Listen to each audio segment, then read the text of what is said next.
주님께서 여러분과 함께 루카가 전한 거룩한 복음입니다. 복음의 끝입니다. 24장 46절에서 53절까지의 말씀입니다.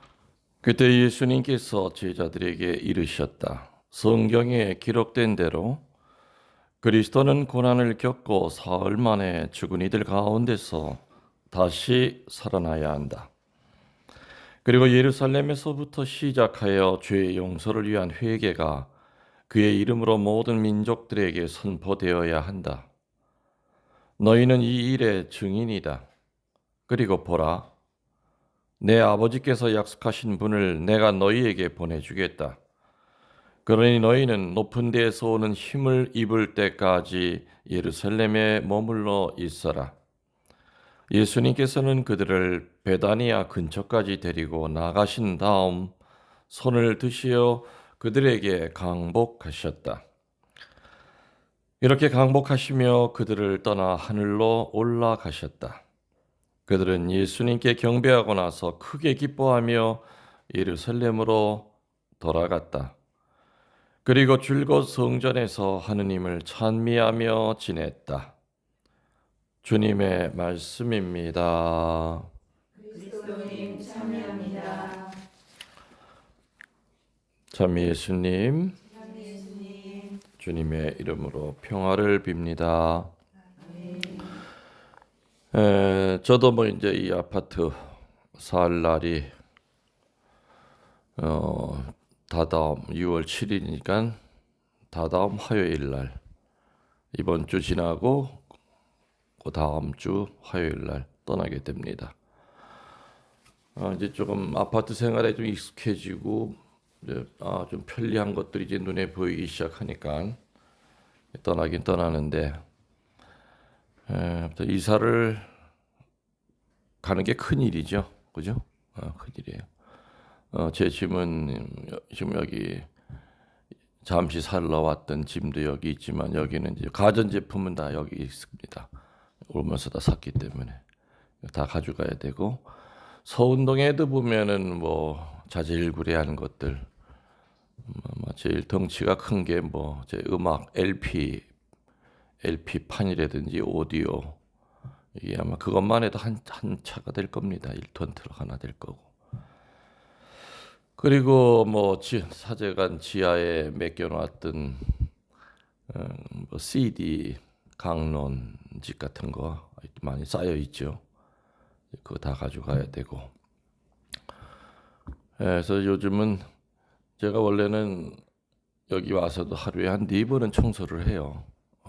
고양이를 기르다 보니까 털이 많이 날려요. 그래서 열심히 하고 걸레질도 하는데, 떠날 집인데 뭐 청소해봐야 뭐해 하면서 청소도 하루에 한 번으로 줄여들었어요. 그리고 그래서 이제 이 집이랑 정떼는 그런 작업을 하고 있습니다.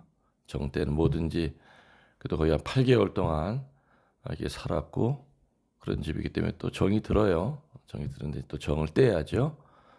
또 이제 아마 내 뒤에 오는 사람도 월세로 살아가는 젊은 부부가 아마 오게 될 겁니다. 내 뒤에 오는 부부는 땡 잡았을까요? 아니 뭐 안 잡은 걸까요?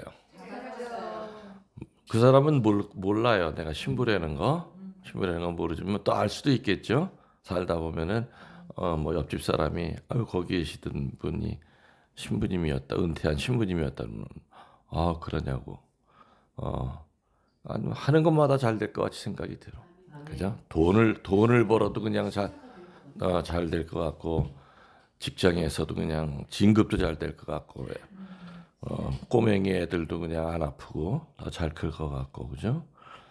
사제의 손이 이렇게 뭐 살짝만 닿아도 축복이 내려가는데 8개월 동안 내가 털을 누르고 있었는데 얼마나 좋겠어요. 그 주인은 아마 그런 생각 갖고 있는 것 같아요. 이 원주인은 이 프리미엄을 붙여가지고 다른 데부터 월세를 높여야 되지 않느냐, 뭐 그런 생각도 할 수도 있지 않을까. 하늘을 올라갔다 오신 분 한번 손 들어보세요. 하늘 올라갔다 오신 분. 한번 다 올라갔다 오고서도 안 올라갔다 온 것 같아 생각 얘기하네. 저기 비행기 타고 하늘로 올라가잖아요. 그죠? 또 여기가 지금 18층인데 밑에서 보면 새카만 하늘이에요. 나는 하늘에서 살고 있어요. 현재 하늘에서.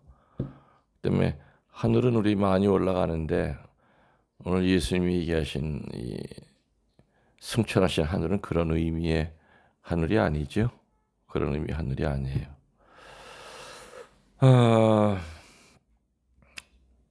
오늘 승천 말 그대로 하늘로 올라갔다는 얘기죠.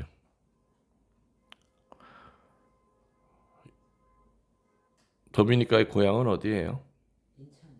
인천. 정확히 무슨 동? 인천 송림동.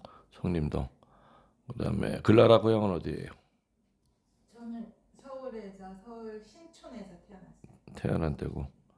그리고 마리아는 저도 인천 송림동. 같은 성림동에? 그래? 성림동에서 네, 송림동 그쪽. 하수동 성림동. 그리고 그 저자매는 저 서울 불광동. 불광동. 그리고 저매는 저는 서울 청량리에서 태어났어요. 그리고 스테파노는 당연히 진천.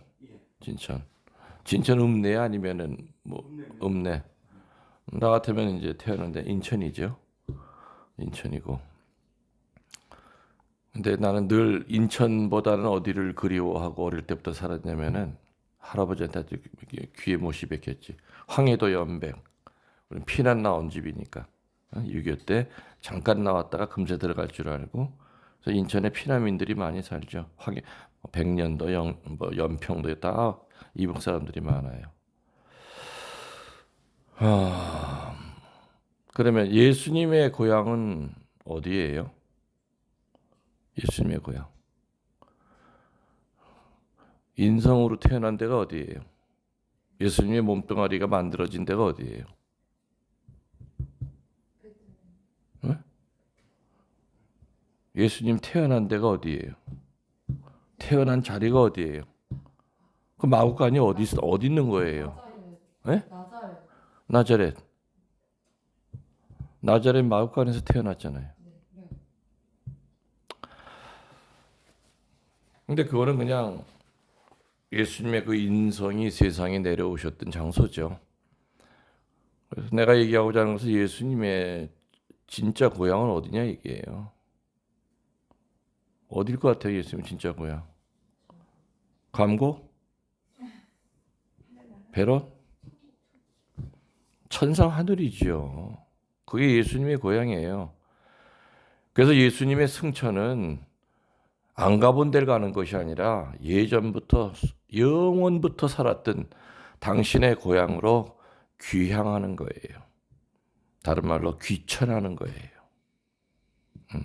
그래서 어떤 문학적인 표현으로 따지면 예수 귀천 축일이다. 예수 귀향 축일이다.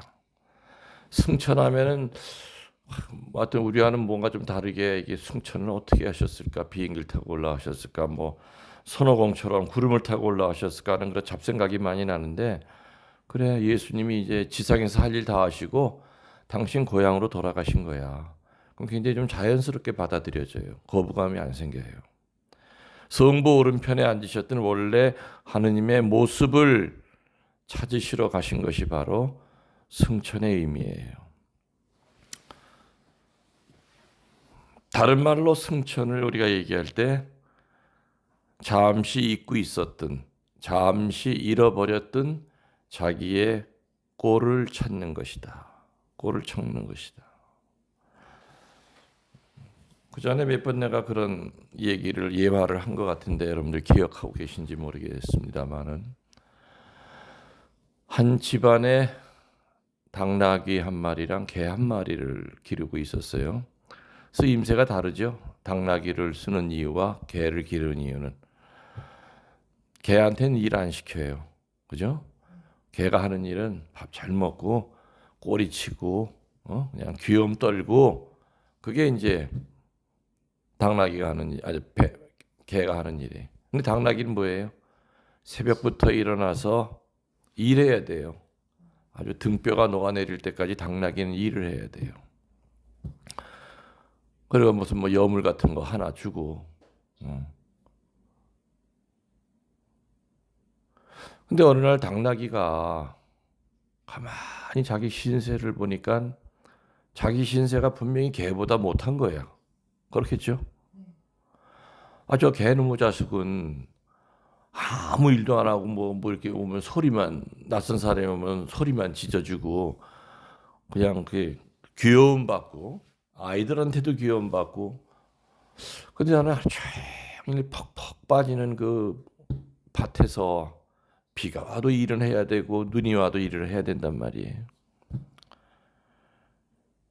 그래도 다행한 것은 소가 아니라 그래도 잡아먹진 않아. 소는 옆집에 사는 소는 걔 신세가 더 처량해. 그렇게 죽을 둥이라고 하는데도 팔려가.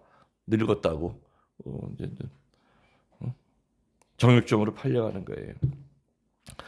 그래서 어느 날 이 당나귀가 그럼 나도 한번 개처럼 행동을 하면은 나도 주인한테 이쁨을 받고 일 안 나갈 수 있겠다 해가지고 어떻게 했냐면은 주인이 밖에 나갔다 이렇게 문 열고 들어오면은 걔가 막 쫓아가서 막 매달리죠. 그러면 아이고 우리 메리 하면서.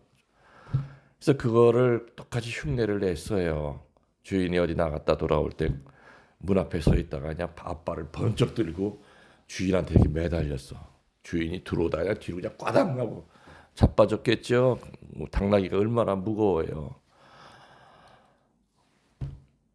그리고 난 다음에 돌아온 거는 칭찬이 아니라 뭐예요? 몽둥이질만이야. 이 당나귀가 미쳤구나 이거. 이거 죽을 때가 다 됐네 이거. 얘가 노망이 났나? 시커르더 터졌어. 그래서 당나귀는 그날 밤에 혼자 울면서 생각했어요. 이상하네. 나 똑같이 행동했거든. 개가 한 것처럼 똑같이 했거든. 근데 왜 개가 했을 때는 이렇게 칭찬을 받고 과자도 하나 얻어먹고 나도 꼬리 치면서 힝거리면서 똑같이 했는데 왜 나한테 몽둥이 세례가 돌아왔나. 당나귀는 끝까지 그 이유를 몰랐대요. 그리고 죽었대요. 슬픈 얘기죠. 여러분들도 그렇게 될까봐 나도 걱정이. 이유를 모르고 그냥 죽을까봐. 근데 그렇게 죽는 사람들이 대부분이거든요. 우리말에 꼴값이라는 말을 해요. 꼴값. 꼴값이 뭐예요? 어떤 때 꼴값 이런 말을 씁니까? 한국말에. 분수 넘게 행동했을 때. 응?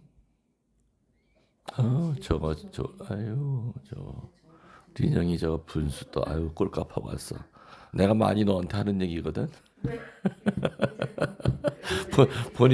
본인이 잘하네. 분수 떠는 거. 꼴값이라고 하는 말의 사전적인 의미는 자기 꼴에 값을 하는 사람이야. 그래서 굉장히 긍정적이고 좋은 말이었어요. 지금은 완전히 역전이다. 부정적인 말로 바뀌었죠. 우리 선생님은 참 꼴값하는 선생님이란다. 그러면은 정말 선생님다운 선생님. 꼴에 값을 하는. 아이고 우리 학생들은 참 꼴값하고 잘 살아요. 선생님의 입에서 그 말이 나오면 모범생이다 그 뜻이에요. 빗나가지 않고 학생이라고 하는 그 꼴, 후엄이 있잖아.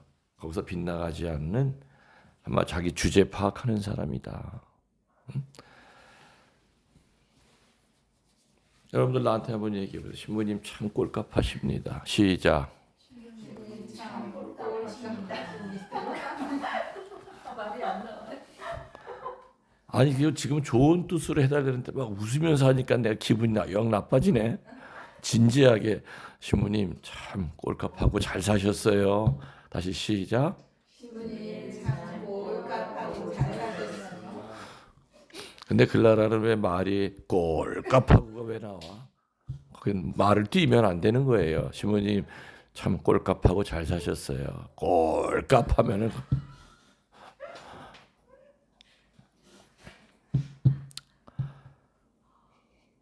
이 꼴이라는 말을 알아들으셨어요? 네. 굉장히 좋은 의미예요. 당나귀의 꼴값이 있고요. 개의 꼴값이 있어요. 맞죠? 근데 당나귀는 자기 꼴값을 모르고 개 꼴값을 하려고 하니까 몽둥이만 얻어맞은 거예요. 예를 들어서 군인의 꼴값이 있죠. 군인은 나라를 지켜야 돼요. 근데 그 군인이 지 꼴값을 못하고 정치인의 꼴값을 하려고 하다 보면 쿠데타가 일어나고 독재가 되는 거예요. 수많은 사람이 죽어요. 그래서 그 꼴값, 원래 좋은 의미의 꼴값은 정의를 나타내요. 그 정의가 무너져 버리는 거예요. 학교 선생이 돈 봉투를 너무 좋아해. 그러면은 좋은 의미로 꼴값 하는 선생님이 아니라 정말 꼴값 하는 선생이에요. 손가락질당하는 선생이에요. 김응렬 신부의 꼴값이 있고요. 스테파노의 꼴값이 있어. 다들 달라. 집에서도 그렇고 본당에서도 그렇고 자기가 맡은 꼴의 값이 있어요.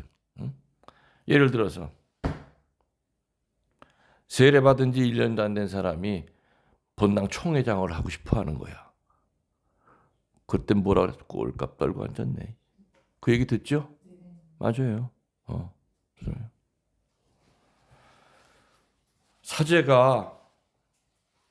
사제를 통하여 예수님 앞으로 신자들을 끌어모으는 것은 하나님이 주신 의무예요. 그리고 카리스마고. 거기까지가 사제의 꼴이에요. 근데 건방지게 비켜주질 않고 예수님 앞에서 끝까지 예수님을 가리면서 자기가 예수 행세를 하고 살아. 이게 바로 그야말로 꼴값 떠는 거예요. 사이비 교주들. 있죠? 얼마 전에 주교님 우리 여기 소품 있었어요. 새 주교님. 이제 40 이제 후반 된 주교님 이제 됐는데 사제 소품 받을 때도 꼭 그 얘기를 하는데 또 주교 소품 때도 그 얘기를 합니다. 물어요. 그 새 주교 될 사람한테. 전임 주교가 순명과 존경과 사랑을 바치겠느냐고 그래요. 다른 주교들에게. 새 주교보러 순면과 존경과 사랑을 바치겠냐고 그래요. 근데 이 얘기를 사제서품 받을 때 똑같이 주교가 물어봐. 새 신부한테. 그대는 순명과 존경과 사랑을 바치겠습니까? 순명은 바칠 수 있죠. 그 조직에 들어가 살아야 되기 때문에. 근데 두 번째, 세 번째는 난 이건 말이 안 된다고 봐. 아니, 존경을 받을 만해야 존경을 바치지. 사랑을 받을 만해야 사랑을 바치지. 순명은 이 사람이랑 나랑 나쁜 감정이 있어도 그 순명할 수는 있는 거야. 근데 존경은 못 하잖아요. 그래서 이 귀절, 이건 분명히 고위성직자들이 만들어낸 귀절이다. 그래서 항상 나는 사제 서품식 때마다 이번 주교 서품 때도 딱 이게 저항이 와요. 순명을 바치겠습니까? 그러면은 순명을 해야 될 그 사람이 존경받을 사람이면은 구태여 적지 않아도 존경과 사랑도 같이 바쳐져요. 근데 순명은 내가 할 수 없이 바치는데 난 너 존경 안 해. 그 사랑할 수가 없는데. 근데 여기 지금 전례서에서는 주교 전례서에는 억지로 바치라고 그러잖아요. 그건 아니잖아요. 자기 꼴의 값을 하고 살면은 주교가 자기의 꼴의 값을 살면은 저절로 그 교구 신부들은 아무개 주교가 아니라 우리 주교님이라고 불러요. 우리 주교님이라고. 인천교구에 돌아가셨지만은 그 미국 주교님 오랫동안 인천교구를 크게 일으키셨었죠. 나주교님, 인천 나주교님. 그 주교님은 수도의 신부이기 때문에 물론 청빈서약을 한 분이에요. 그 양반은 늘 주교회의 때마다 도시락을 싸가지고 인천에서 서울 가는 이제 전철을 타고 올라가요. 물론 주교용으로 나온 차가 있어도 안 타세요. 안 타세요. 그리고 항상 정말 검소하게 해진옷 이런 거. 원래 서양 주교님들이 이렇게 한국에 오면은 한국 사람들의 텃세가 세요. 근데도 인천교구 신부들은 항상 얘기할 때 보면은 우리 주교도 아니에요. 우리 주교님 꼭 불러요. 그 말 한마디만 들어도 이 나주교님은 신부들에게 존경과 사랑도 같이 받고 있는 그런 자기 꼴의 값을 하고 살아가는 좋은 주교님이구나 걸 알게 돼요.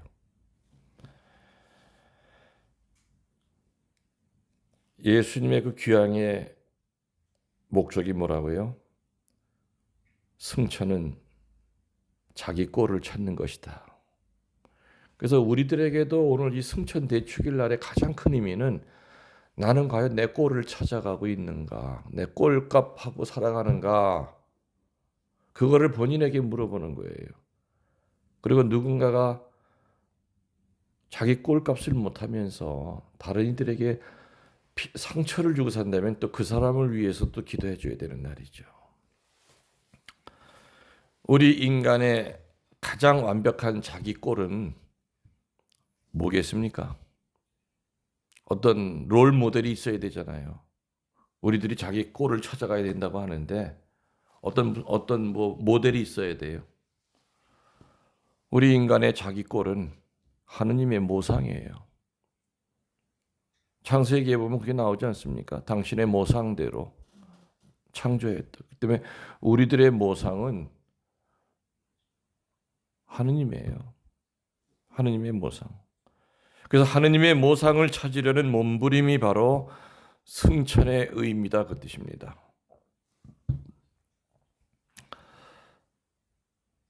요즘 인간들의 난폭하고 잔인한 삶을 보면 어디 한 구석 하느님의 모상을 닮은 데라고는 눈꼽만큼도 없어요. 맞죠? 얼마 전에 유튜브 형사들이 나와서 하는 그 프로가 있어요.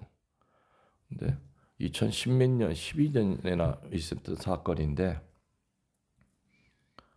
아버지 엄마는 교대로 하루 종일 그 야간 식당을 운영을 해요. 아버지가 자면 엄마가 나와. 집에는 아들 둘만 있어. 아들 둘이 13살 된 형이랑 9살 된 동생이랑 둘이 있는데 어느 날 신고가 들어온 거예요. 살인사건이 난 거예요.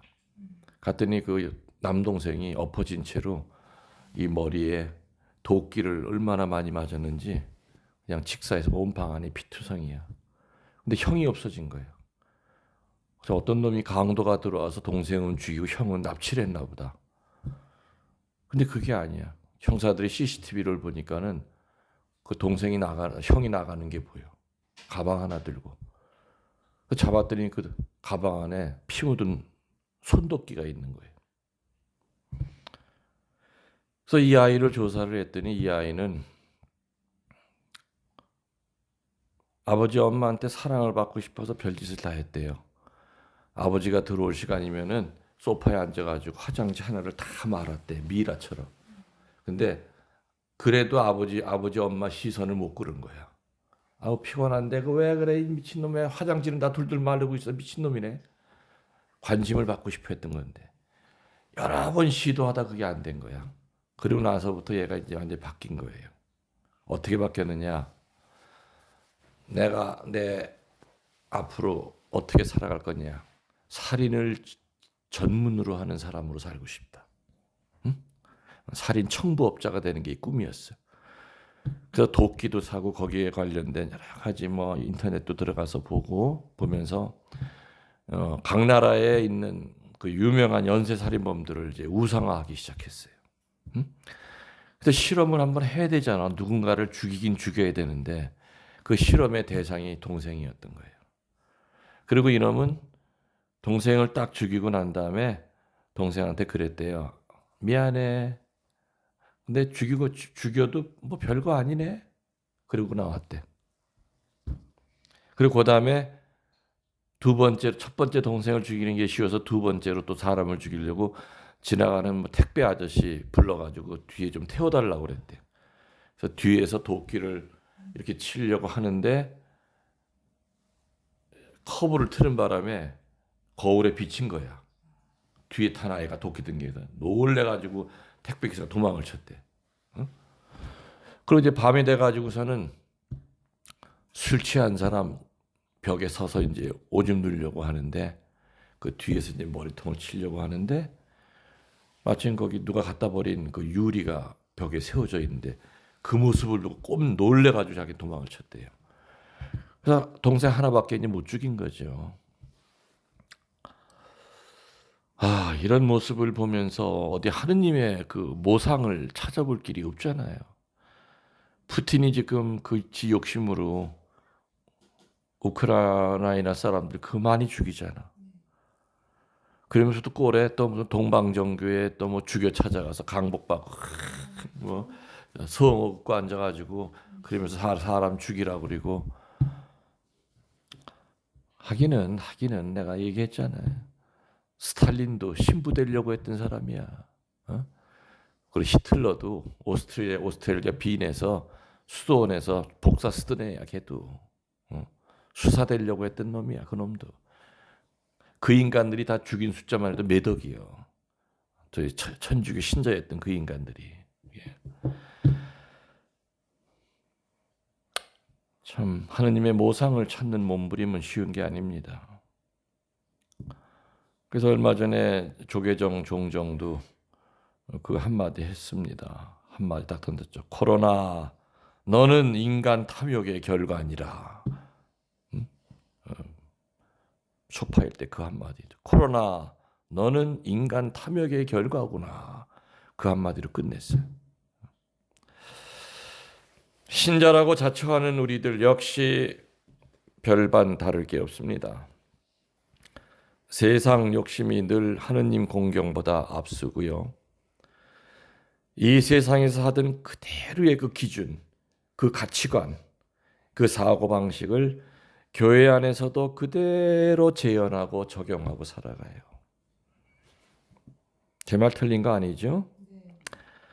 그래서 하루에도 수십 번 우리는 허물어져요. 부서지고 질서를 잃어버리고 타락해버리는 내 자신을, 내 가정을, 내 교회를 정신 바짝 차리고 다시 정상으로 회복시켜 제 꼴을 찾는 것이 이 승천의 의미라는 거죠. 교회도 보면은 엉망진창인 교회 많잖아요. 교회 꼴을 못 찾아요. 교회도 그렇고 교회 구성원들도 그렇고. 좀 더 자세히 얘기하면은 자신의 가장 아름다운 모습으로 되돌아가는 것이 승천의 의미예요. 내가 가장 아름다웠던 모습으로 되돌아가는 것이 승천이에요. 그리고 그때 그 순간을 자꾸 떠올리고 그 아름다웠던 순간이 내 머리 기억 속에서 사라지지 않도록 그 기억을 붙들려고 애쓰는 것이 바로 승천의 의미예요. 어느 때 과연 여러분들 주님 보시기에 가장 아름다웠던 순간이었습니까? 도미니카는 본인이 생각할 때 주님이 보시기에 너 참 나 많이 닮았다. 너 참 아름답구나 했던 그 순간이 살면서 있었던 것 같아요. 아니면 그런 강한 느낌을 받아본 적이 불행하게도 아직도 없는 것 같아요. 뭐 있을 수도 있고 없을 수도 있어요. 이콘을 작업할 때. 이콘 작업할 때? 이콘 작업할 때랑 이콘을 가리킬 때. 이콘을 가리킬 때? 네? 네, 그때는 주님이 나를 보기에 넌 참 아름답다. 그게 네 꼴을 너한테 가장 잘 맞는 네 꼴이다. 이러시는 느낌. 응?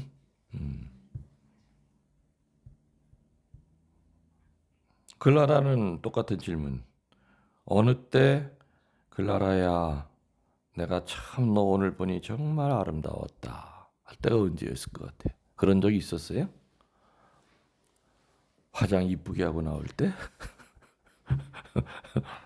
아니요, 그냥 우연한 만남이었는데 그분이 뭐 냉감자거나 이랬을 때 저도 뭐 교회 나와서 열심히 막 전교. 일을 하고 이렇게 했을 때 그분의 변화를 보면은 그냥 제가 돌아서서도 아, 나 참 잘했다, 예쁘게 보이셨겠다 생각이 들 때가 있었어요. 클라라 너 잘했어 하고 스스로 그런 마음이 네. 오케이 그렇지.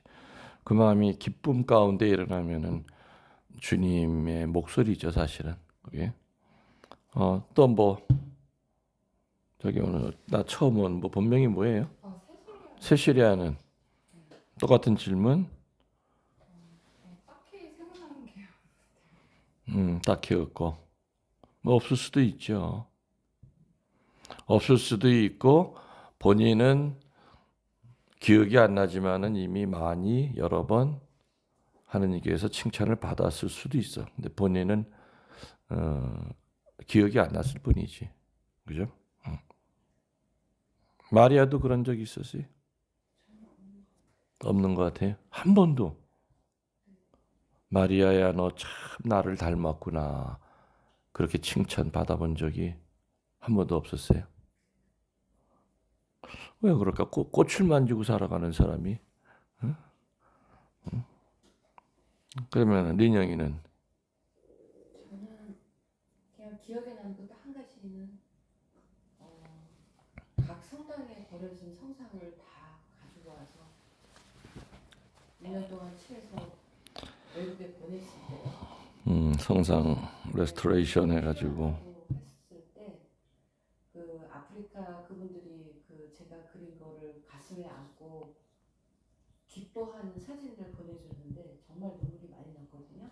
알았어. 그럴 때 사실은 이게 예수님이 좋아하시는 이 꼴이라고 하는 것은 분명히 첫 번째는 그 사람의 인성이에요. 겉으로 드러난 행동, 결과물보다는 정말 내 안에 들어와서 성령께서 행복하게 사실 수 있는 내 그 인성을 가지고 있느냐. 우리는 상처를 잔뜩 가지고도 물건을 만들어낼 수 있어요. 그죠? 이쁜 물건 만들어낼 수 있어. 그리고 그 물건을 누구한테 선물하면서 참 이쁘게 잘 만들었다 할 수도 있어. 여기서 얘기하는 제일 중요한 그 하느님의 닮은 꼴이라고 하는 하느님의 그 숨을 불어넣었다고 그랬잖아요. 하느님의 그 인성에 얼마나 그분의 신성을 닮은 내 인성을 가지고 있느냐. 지금 그거를 묻고 있는 거죠. 그죠? 그래서 우리들이 결과적으로 전교를 뭐 해서 하느님, 나도 오늘 참 기뻤다. 너 잘했다. 스스로에게 칭찬할 수 있는 그것도 자기 꼴을 닮아가려고 하는 노력 중에 하나죠. 뭐 깨진 성상을 이렇게 잘 레스토레이션 해가지고서는 사람들이 기뻐할 때 나도 기쁘고 너 참 잘했다. 그죠? 많은 경우에는 그런 본인이 본인에게 하는 칭찬이 많아요. 그런 경우에는. 근데 예수님이 정말 하느님이 내 인성까지 내려오셔서 내 살아온 과거를 뒤돌아보면서 그래 너 참 상처도 많은데 근데 참 용케 참 잘 살고 있다. 바로 그러한 목소리를 우리들이 들어야 되지 않는가. 보편적으로요. 성경에서 나오는 하느님의 가장 아름다운 모습으로 되돌아가는 거를 몇 가지를 얘기를 하면은 첫 번째가 어느 때가 주님 보시 가장 아름다울까? 지금 여러분들 입에서는 지금 한 번도 안 나왔어요. 첫 번째 기도할 때 이뻐요. 하느님은 기도하는 모습 보면은 약해져요. 그래서 내가 그 전에 그랬죠. 인간은 기도하면 강해지고 하느님은 약해지신다고 그랬어.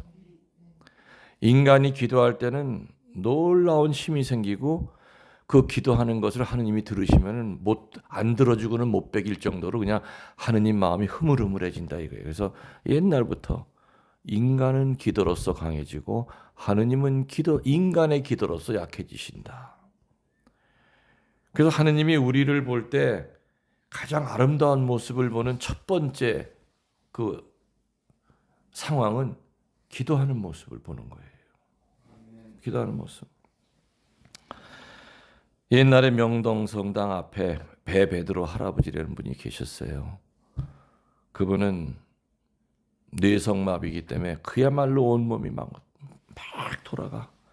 거기다 깡통 하나 놓고서는 구걸을 해요. 그래서 그거를 딱 요만한 빵 하나 사다 주시고 전부 다 교회에 봉헌해요. 그리고 그 양반은 명동성당 앞에 하면서 저녁 미사 됐니 새벽 미사를 한 번도 빠진 적이 없고, 특히 일요일 날에는 일요일 미사 7대 8대를 매일 드렸어요. 김수환 추경님께서 그 베베드로 할아버지를 지나갈 때마다 기도를 청했어요. 할아버지 저를 위해 기도해 주세요. 알았어요. 정신없지 뭐. 그래서 그 베베드로 할아버지가 성체 받으러 막 그냥 뭐 완전 흔들 나올 거 아니에요. 그래서 그 베베드로 할아버지 성체 주는 신부가 따로 있어. 기술적으로 줘야 돼. 손이 그러니까 얼마나 놓치는지 몰라 성체를. 혀에다가 넣어드리기가 어려워. 돌아가니까. 그래서 아예 그 훈련을 시켜. 어느 보좌 신부는. 그래서 그 베베드로 할아버지 전용 성체 분배자가 따로 있을 정도예요. 나중에는 추규영님이 명동성 그 뒤에다가 조립식으로 조그맣게 방 한 칸짜리 집을 지어줬었어요. 그렇게 하시다가 오홍진 신부님이 자기가 모시고 가겠다고 그래가지고 꽃동네로 가셨죠. 그래서 내가 군정 신부 제대하고 꽃동네 갔을 때는 그 베베들 할아버지가 명동에 와 계셨어요. 군정 신부 때 명동에 가면 군복 입고 가면 항상 베베 계셨거든. 근데 오늘 보니까 꽃동네 와 계신 거야. 꽃동네 원목 신부를 갔을 때. 그래서 그 행사 때 보면 항상 그 베베드로 할아버지, 그리고 거기 누구야? 이름도 이제 잃어버렸다. 그 양반 때문에 꽃동네 만들어졌다고 그랬잖아요. 그 거지 할아버지. 왜 이제 생각도 안 나네.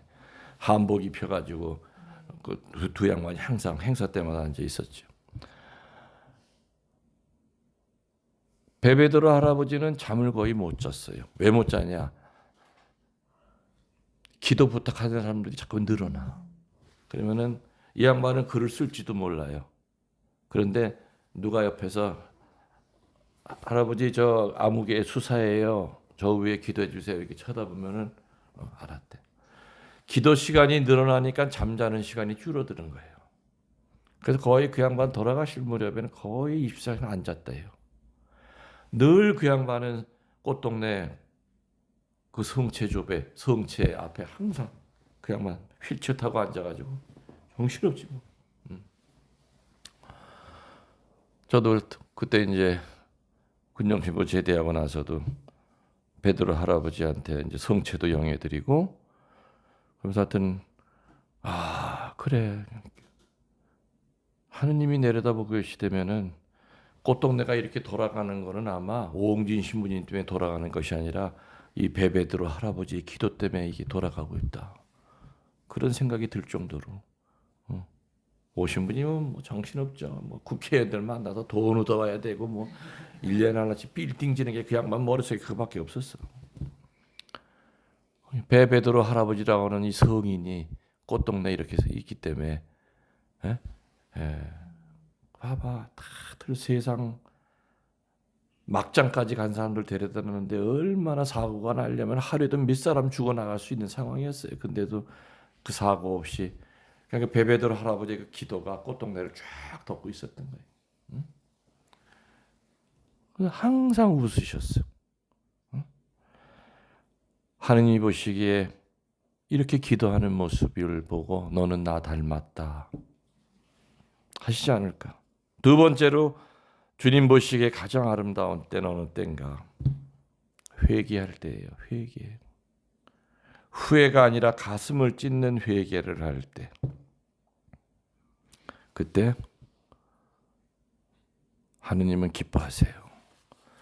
세 번째로 간단하게 얘기하면은 우리의 꼴을, 하느님의 그 꼴을 찾아가는, 우리의 인성을 찾아가는 세 번째, 하느님이 너 참 나 닮았다 하는 얘기를 들으려면은 용서하면서 살아갈 때 우리는 분명히 하느님의 꼴을 찾아가요. 네 번째로 뭐냐?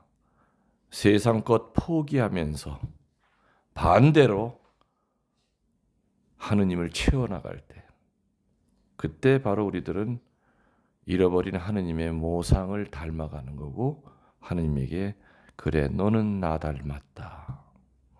그래서 한마디로 예수 승천의 의미는 예수 귀향의 의미요, 귀천의 의미고 점점 잃어버려 가는 하느님의 모상을 찾아가는 바로 그 길이죠. 종교인에서 신앙인으로 바뀌는 거예요. 이게 바로 예수 승천의 첫 번째 의미예요. 알아들으셨죠? 잃어버린 하느님의 모습을, 그 꼴을 찾아가는 것이다. 그래, 내가 분명히 하느님의 모습대로 만들어졌다고 성경에는 나와 있는데 내가 내 꼬라지를 뒤돌아볼 때 하느님스러운 모습은 하나도 안 보여. 뭐 성체는 넙죽넙죽 받아먹고 살아가지만은 나가면은 종일 머릿속에는 온통 더러운 생각, 추잡한 생각, 욕심, 분노, 교만, 오만 생각이 다 들어. 과연 이런 내가 거울을 바라볼 때 내가 너 정말 하느님 닮았니? 창피하지. 이게 오늘 승천대축일의 첫 번째 의미. 잃어버린 자기의 모습을 찾아가는 것이다. 두 번째는 뭐냐? 증인이 되는 것이라고 오늘 복음을 알려주고 있죠. 증인이 되는 것이다. 성령이 오시면 너희는 힘을 받아 예루살렘 온 유다와 사마리아뿐만 아니라 땅 끝에 이르기까지 나의 증인이 될 것이다. 예수님은 승천하시면서요, 무책임하게 보내두신 것이 아니라 성령을 보내주신다고 하셨죠. 사실 성령이 오시기 전까지 교회는 교회가 아니라 그냥 집단이었습니다. 그 안에 구성원들은 감투 싸움하는 기회주의자들이었고, 그리고 예수님을 따라다녔던 대부분의 사람들은 기복주의자들이었습니다. 맞죠? 그러던 그들이 성령을 받아 힘이 생겨 예수님의 증인이 된 겁니다. 도대체 어떤 힘을 받았길래? 성령의 힘입니다. 그래서 이렇게 성령을 받아서 성령을 체험한 자가 누리는 그 힘이 있어요. 영적 힘이 있어요. 성령과 함께하고 성령을 체험한 사람은 반드시 세상의 힘과는 다른 어떤 특별한 힘이 나와요. 그 힘은 세 가지. 첫 번째, 오직 예수님께 순명하는 힘이 나와요. 오직 예수님께 순명하는 힘이 남아요. 성령 받은 자의 그 순명하는 모습과 순명하는 척하는 모습은 전혀 달라요. 순명하는 척은 할 수 있어요. 성령을 안 받아도. 그 대신 뒤로 돌아서 욕해요. 근데 성령을 받은 사람의 그 순명하는 모습을 보면 다 끌어안으면서 순명해요. 그리고 기쁘게 순명해요. 왜 나한테 이런 거를 요구하는지는 정확히는 알 수는 없지만은 일단 네 하고 봐요. 오직 예수님께 순명하는 힘이 나와요. 두 번째로 나오는 힘은 오직 예수님께 충성하는 힘이 나와요. 여러분들 순명의 반대가 되는 거, 순명을 자꾸 이렇게 못하게 하는 게 뭐죠? 자존심이에요. 자존심. 근데 성령이 함께하지 않는 사람들은 순명하는 척하지만은 여전히 그 속에는 자존심이 목에까지 올라와 있어요. 겉으로만 순명하는 척하는 거예요. 자존심을 못 죽여요. 근데 성령이 함께하는 사람은 자존심이고 나발이고 얼마나 헛된 건지 다 체험을 통해서 알기 때문에 그래, 오직 예수님께 순명한다. 당신을 보고 순명하는 것이 아니라 당신 뒤에서 얘기하시는데 저분을 보고 내가 순명한다. 두 번째는 오직 예수님께 충성하는 힘이 나온다고 그랬죠. 예수님께 충성하려고 할 때 늘 못 가게 나를 걸려 넘어지게 하는 건 뭐냐? 애착이에요. 자애심. 자기를 사랑하는 자애심. 생명에 대한 애착, 자애심이에요. 세 번째로 성령을 받은 자는 어떤 힘이 나오느냐? 오직 예수님께 대한 사랑하는 힘이 나와요. 여러분들 누군가를 사랑할 때 사실 제일 걸려 넘어지는 게 가족이에요. 맞죠? 그러면 사랑이 나눠져요. 온전히 가족들이에요. 저는 그 국경 없는 의사, 이 세상 어려운 데서 일하는 사람들 참 많이 있지만 난 특히 국경 없는 의사회 그분들에 대해 관심이 많아요.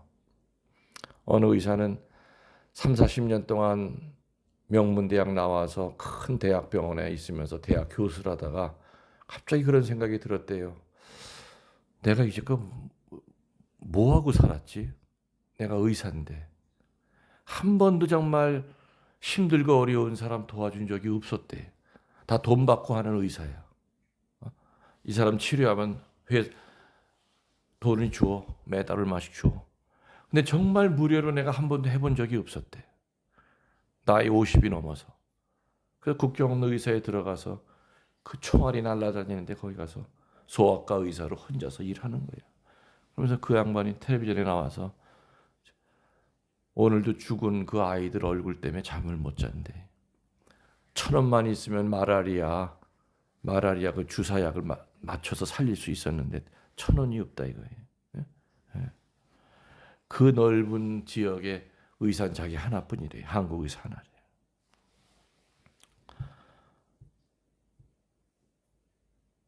그럼 자기가 이제껏 살았던 자기는 의과 대학 들어갈 때는 돈 많이 버는 게 그 목적이었대요. 무슨 뭐 사람을 살리고 떠나서.